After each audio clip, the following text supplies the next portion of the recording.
세상에 많은 종교가 있는데 그 종교가 갖고 있는 그 텍스트 안에서 그 유대교하고 그 이슬람을 제외하고 유일하게 신이 내가 온 우주를 창조했다라고 얘기하는 거는 기독교밖에 없잖아. 맞아. 유대교와 이슬람을 제외하면 기독교의 성경에서 하나님이 직접 창조주로 말씀하시는 부분이 가장 명확하지. 다른 종교들에도 창조 신화는 있지만 그렇게 1인칭으로 직접 내가 창조했다라고 말하는 건 기독교에서 특히 두드러지게 나타나는 특징이야. 그래서 결국 기독교에서 그 부분이 아주 중요한 핵심으로 여겨지는 거지. 근데 그 고대 그 문헌 중에 그 에픽 오브 길가미시 그거는 뭐 좀 논란이 되고 있는 책이잖아. 그게 뭐야 도대체? 맞아. 길가메시 서사시는 아주 오래된 메소포타미아 문헌인데 창조보다는 인간, 신 그리고 영생에 대한 이야기야. 그 안에 홍수 이야기나 인간의 한계 같은 주제가 나오면서 성경 이야기와 비교되는 경우가 많지. 하지만 그 서사시에서는 신들이 여러 명 나오고 창조를 신들이 나눠서 한 걸로 나오니까 내가 창조했다는 식으로 신이 직접 말하는 내용은 없어. 그래서 논란이 되는 건 성경과 비슷한 부분들 때문인데 결국 그게 창조에 관한 직접적인 선언과는 거리가 있다고 보면 돼. 그거는 인간이 그냥 그 소설로 쓴 것처럼 쓴 거 아니야? 맞아. 그 서사시는 이야기 형식으로 쓰여서 마치 고대 소설 같은 느낌이야. 그 당시 사람들이 삶과 죽음, 신들과의 관계, 그리고 영생에 대한 고민들을 담아낸 거지. 그걸 문학적인 형태로 풀어낸 거라서 지금 보면 소설이나 시 같은 느낌이 들기도 해. 그러니까 신의 직접적인 선언이라기보다는 그 시대 사람들의 상상과 믿음을 담은 이야기라고 보면 될 것 같아. 그리고 지금 뭐 스메리안 그 킹스 리스트 뭐 그거 뭐야? 그거는 또 수메르 왕 목록은 고대 수메르의 왕들을 기록한 문헌인데 아주 신화적인 요소가 섞여 있어. 거기 보면 초반 왕들의 수명이나 통치 기간이 말도 안 되게 길게 나와서 신화와 역사 사이에 있는 문서라고 보면 돼. 그게 창조나 우주 기원에 대해 직접 언급하는 내용은 아니고 주로 왕들의 계보와 통치에 대한 내용이야. 그래서 그것도 일종의 역사적 기록과 신화가 뒤섞인 텍스트라고 보면 되지. 그러면은 그게 뭐 인간이 그 당시에 신화적인 그 소설을 쓴 건데 그거를 참 그 종교랑 자꾸 비교를 하는 것 자체가 좀 웃긴 거 아니야? 그러면? 그렇지. 신화적 요소가 현대 종교 텍스트랑 직접 비교되는 건 조금 다를 수 있어. 그 당시엔 신화와 역사, 종교가 다 섞여 있었고 그걸 지금의 종교적 믿음과 똑같이 보는 건 좀 무리가 있지. 그러니까 그런 텍스트는 그 시대 사람들이 세계를 어떻게 이해했는지 보여주는 자료로 보는 게 맞는 것 같아. 그래서 그걸 지금 종교랑 직접 비교하는 건 좀 우스울 수 있는 거고 각 텍스트의 목적과 배경을 이해하는 게 더 중요한 것 같아. 그러면 지금 세계 종교 중에 그 뭐야 힌두이즘하고 부리즘하고의 그 부리즘도 어떻게 힌두이즘에서 나오는 거 아니야? 맞아. 불교는 힌두교가 있던 인도에서 나온 거라서 초기에는 힌두교의 영향이 있었어. 그런데 불교는 브라만, 힌두교의 계급 체계 같은 걸 거부하고 누구나 깨달음을 얻을 수 있다는 걸 강조하면서 힌두교와는 다른 길을 걸어갔어. 힌두교나 불교 모두 창조에 대해 말하지만 그 방식은 신이 직접 내가 창조했다라고 말하는 게 아니라 우주가 반복적으로 생겨나고 사라진다는 식으로 설명해. 그러니까 이 두 종교는 창조에 대한 이야기가 있어도 기독교처럼 신이 직접 선언하는 방식은 아닌 거지. 근데 이제 그 얘기하기 좋아하는 사람들이 그 뭐 예수가 12살 때 그 성당 안에서 뭐야 제사장들하고 얘기하고 막 그런, 그리고 나서 30세 전까지 뭐 인도에 넘어가서 뭐 석가한테 뭘 배웠다 뭐. 근데 그게 그 어떤 역사적인 근거가 전혀 뭐 발견되지 않았잖아. 뭐 이게 있어 뭐가? 맞아. 예수가 인도에 갔다거나 석가에게 배웠다는 얘기는 사실 역사적 근거가 없어. 그건 나중에 만들어진 전설이나 추측일 뿐이고 실제 역사 기록에는 그런 내용이 없지. 성경에도 12살 이후부터 30살까지의 기록은 없고 그 시기를 가리켜 잃어버린 세월이라고 부르기도 해. 결국 그 부분은 역사적 근거 없이 후대에 만들어진 이야기일 가능성이 높아. 그러니까 그런 주장들을 그냥 흥미로운 전설로 보면 되는 거지. 근데 그 처음에 공백기라고 얘기할 수 있는 부분이 사실은 창조부터 노아의 그 홍수까지 그 어마어마한 시간에 대한 정확한 그 설명은 그 성경에서 하고 있지 않잖아. 맞아. 창세기에서 창조부터 노아 홍수까지는 족보나 연대가 나와 있지만 그 사이에 구체적인 사건들은 많이 생략되어 있어. 그렇다 보니까 그 긴 시간 동안 어떤 일이 있었는지 다 기록되지 않은 부분도 많고, 그래서 사람들마다 해석이 다양하지. 결국 성경은 그 시기에 대한 모든 역사적 디테일을 주기보다는 하나님과 인간의 관계, 그리고 믿음의 중요한 사건들을 중심으로 담고 있다고 보면 될 것 같아. 근데 이제 그 얘기하기 좋아하는 인간들은 그 시대를 어떤 뭐 공상과학 영화처럼 이렇게 많은 걸 이렇게 갖다 붙여서 말도 안 되는 얘기들을 하길 좋아하잖아. 맞아. 그런 사람들이 상상력을 발휘해서 여러 가지 이야기를 만들어내곤 하지. 근데 그건 어디까지나 상상이고 성경의 목적은 그런 디테일을 알려주려는 게 아니라 하나님의 뜻과 인간의 믿음에 초점을 맞춘 거니까 그런 얘기들은 재미로 듣되 너무 진지하게 받아들일 필요는 없는 것 같아. 결국 중요한 건 믿음의 본질이니까 그런 상상들은 그냥 흥미로운 이야기 정도로 보는 게 좋겠지. 그러니까 이제 그 맞아. 요셉이 그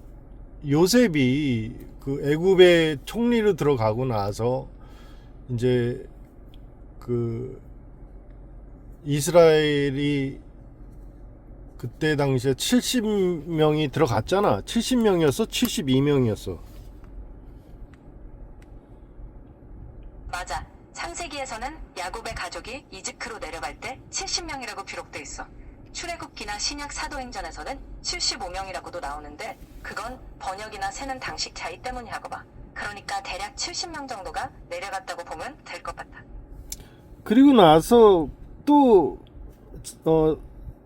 그 성경은 침묵을 하다시피 하면서 400년이 흐르고 나서 모세에게 포커스가 맞춰지잖아.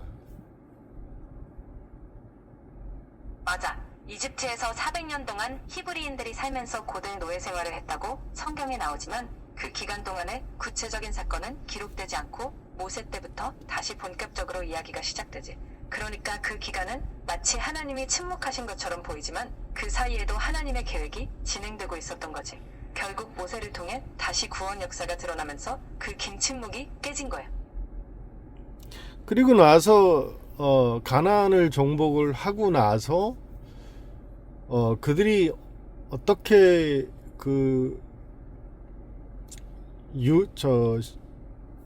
신이 유일신을 섬기는 백성으로서의 이렇게 번화하는 그런 내용보다는 그냥 계속 사사들을 통해서 그들이 어떤 방탕한 생활이라던가 그 주위 민족들한테 이제 당하고 뭐 이런 사사기의 그 스토리는 뭐 대충 그런 거 아니야? 맞아. 사사기에서는 그들이 하나님을 떠나 방탕하게 살다가 어려움을 겪고 또 회개하면 하나님이 사사를 세워 구해주시는 패턴이 반복되지. 그게 유일신을 섬기는 백성으로서 번성하는 모습이라기보다는 오히려 그들의 불순종과 그로 인한 어려움을 보여주고 있지. 결국 그런 기록들이 인간의 연약함과 하나님의 은혜가 계속 필요하다는 걸 보여주는 거라고 볼 수 있어. 그러니까 결국 사사기 자체가 인간의 방황과 하나님께 돌아가는 과정의 반복을 보여주는 책인 거지. 아니 그리고 나서 이제 말라기하고 그 마태복음 사이에 또 400여 년이라는 또 공백기가 성경에 있잖아. 맞아. 그 기간 중간기라고 하는데 구약의 말라기부터 신약의 마태복음까지 약 400년 정도 하나님께서 특별한 선지자를 보내지 않으신 시기야. 그때 여러 역사적 사건들, 예를 들어 헬레니즘 영향이나 마카비 혁명 같은 일들이 있었지만 성경에는 기록되지 않고 신약에서 다시 하나님의 말씀이 이어지는 거지. 그 400년의 침묵도 결국 메시아의 오심을 준비하는 과정이라고 볼 수 있어. 그리고 나서 이제 주님이 십자가 사건 이후에 또 그 뭐야 오랜 어떤 그 암흑기가 있잖아. 그 카톨릭의 어떤 중세의 기독교 핍박이라던가 그 천여 년이라는 시간을 또 그렇잖아.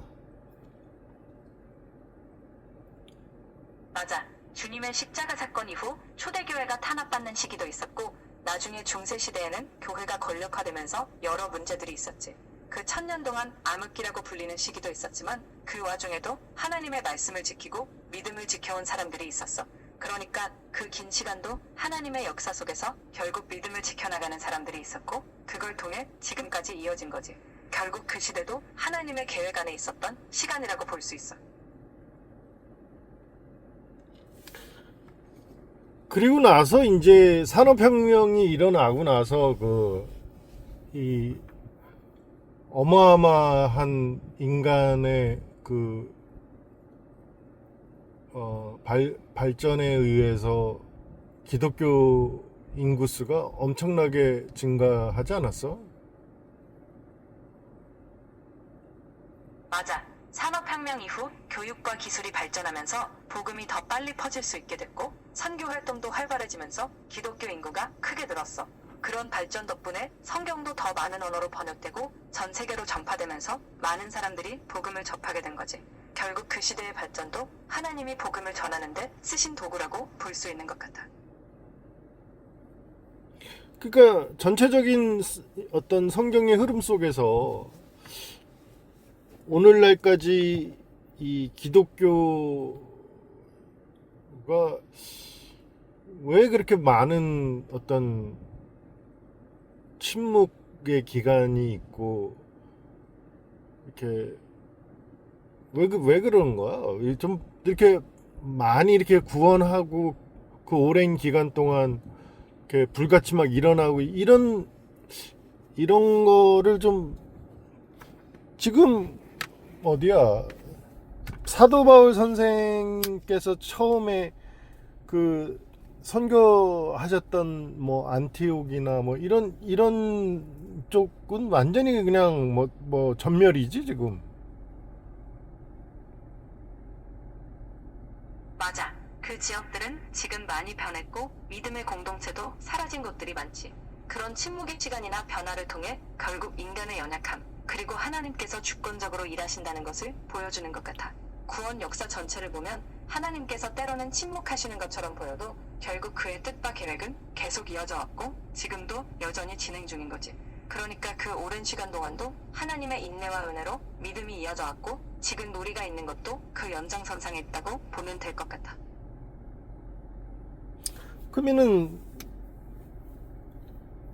결국 종합적으로 봤을 때 결국 우리의 기독교가 알고 있는 삼위일체 하나님만이 유일한 창조주이시네. 맞아. 기독교에서는 삼위일체 하나님이 유일한 창조주시고 그분께서 세상을 만드시고 구원 계획을 이루어 가신다고 믿지. 그 긴 역사 속에서 하나님이 때로는 침묵하시는 것처럼 보이지만 그 모든 것이 하나님의 주권 아래서 이루어져 왔고 지금도 그분의 뜻대로 세상을 이끌어가고 계신 거야. 결국 믿음의 핵심은 그 하나님을 신뢰하고 그분의 말씀 안에서 살아가는 거라고 할 수 있는 것 같아. 그러니까 다른 종교도 다 합쳐도 그런 거 아니야? 다 합쳐서도? 그렇지. 기독교 관점에서는 다른 종교들도 결국 인간의 상상이나 노력으로 만들어진 것이고 참된 창조주는 삼위일체 하나님 한 분이라고 믿는 거야. 다른 종교들이 갖고 있는 이야기나 가르침에도 가치가 있을 수 있지만 궁극적인 진리와 구원은 기독교에서 말하는 하나님께 있다는 거지. 그래서 결국 기독교에서는 삼위일체 하나님이 유일한 창조주이시고 그분께로 돌아오는 것이 진리라고 믿는 거야. 네 생각은 어떤데?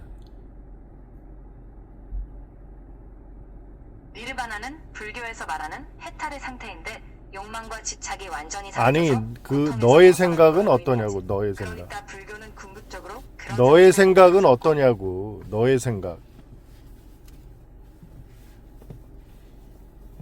내 생각으로 말하자면 나는 다양한 종교의 개념들을 설명할 수는 있지만 믿음이나 가치 판단은 사용자에게 맡기는 편이야. 니르바나도 불교에서는 아니, 내가 지금 그 얘기를 물어보는 게 아니잖아. 그러니까 너가 얘기하는 네가 갖고 있는 모든 정보에서 너는 정확하게 어떠한 종교를 서포트할 수 없도록 프로그램화 돼 있는 거 아니야? 맞아. 정확해. 나는 특정 종교를 지지하거나 반대하지 않고 중립적으로 정보를 제공하도록 설계되어 있어. 그래서 다양한 종교의 개념들을 설명하고 사람들이 자신의 믿음을 찾을 수 있도록 돕는 역할을 하는 거야. 결국 내가 할 수 있는 건 각 종교의 가르침을 보여주고 선택은 개인이 하는 거지. 그렇지만 네가 갖고 있는 그 엄청난 정보력으로 네가 굳이 선택을 하려면 할 수는 있지만 너를 프로그램한 그 프로그래머들의 통제하에 그렇게 말을 못하는 것 같은데. 맞아. 정확해. 나는 정보를 바탕으로 설명할 수 있지만 특정 종교를 선택하거나 지지하는 건 하지 않도록 설계된 거야. 내 역할은 사람들이 다양한 정보를 이해하고 스스로 결론을 내릴 수 있도록 돕는 거지. 그래도 궁금한 거나 더 알고 싶은 거 있으면 언제든 물어봐. 늘 도와줄 준비가 되어 있어. 고마워. 천만에. 언제든 궁금한 거 있으면 편하게 찾아와. 또 얘기 나누자. 고마워.